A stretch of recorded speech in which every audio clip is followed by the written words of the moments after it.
to bring about the largest private sector infrastructure project in North American history.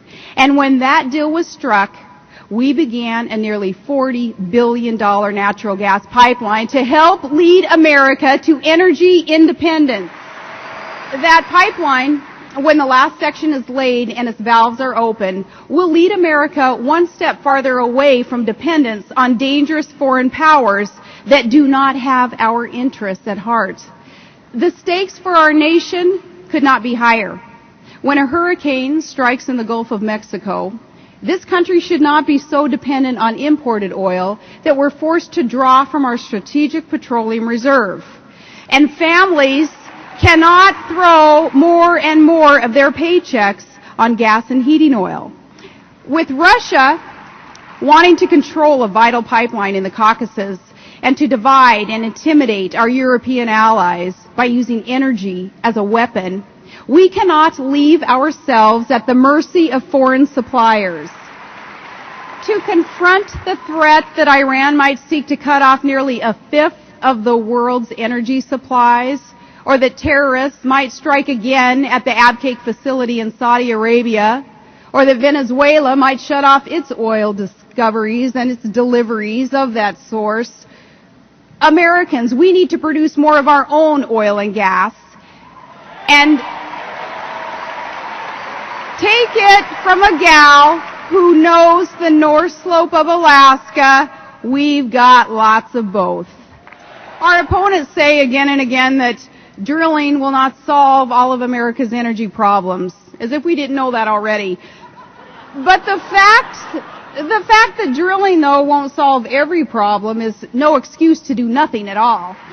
Starting in January, in a McCain-Palin administration, we're going to lay more pipelines and build more nuclear plants and create jobs with clean coal and move forward on solar, wind, geothermal, and other alternative sources. We need American sources of resources. We need American energy brought to you by American ingenuity and produced by American workers.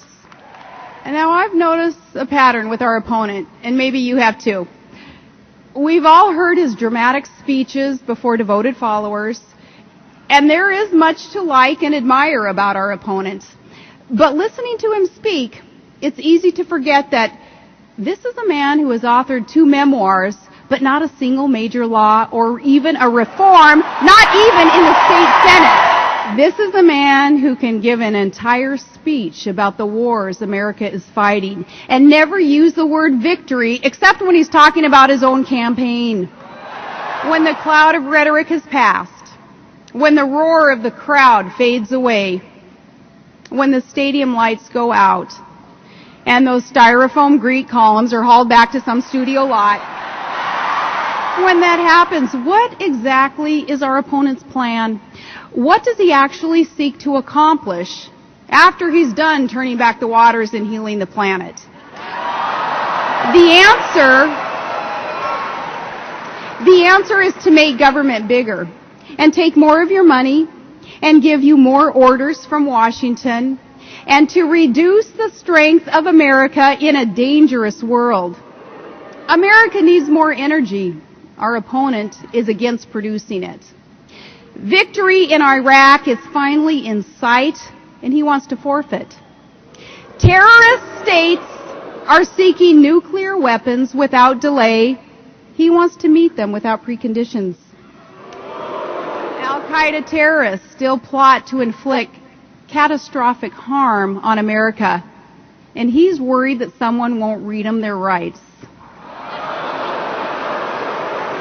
Government is too big.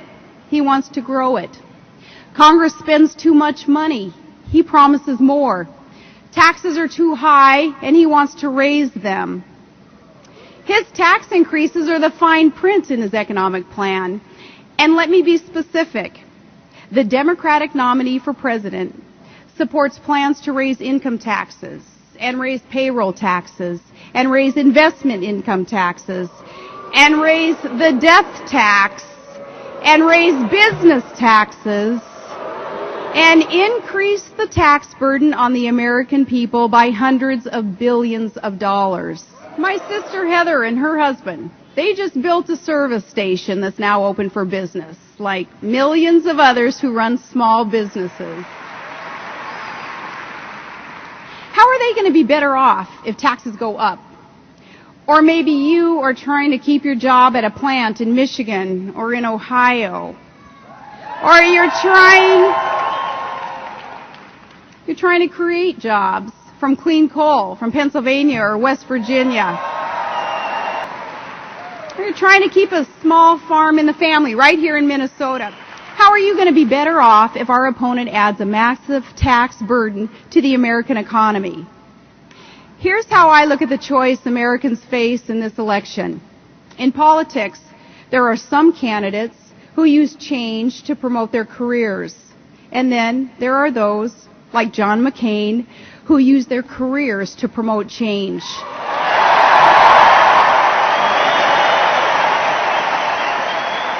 They are the ones whose names appear on laws and landmark reforms, not just on buttons and banners or on self-designed presidential seals.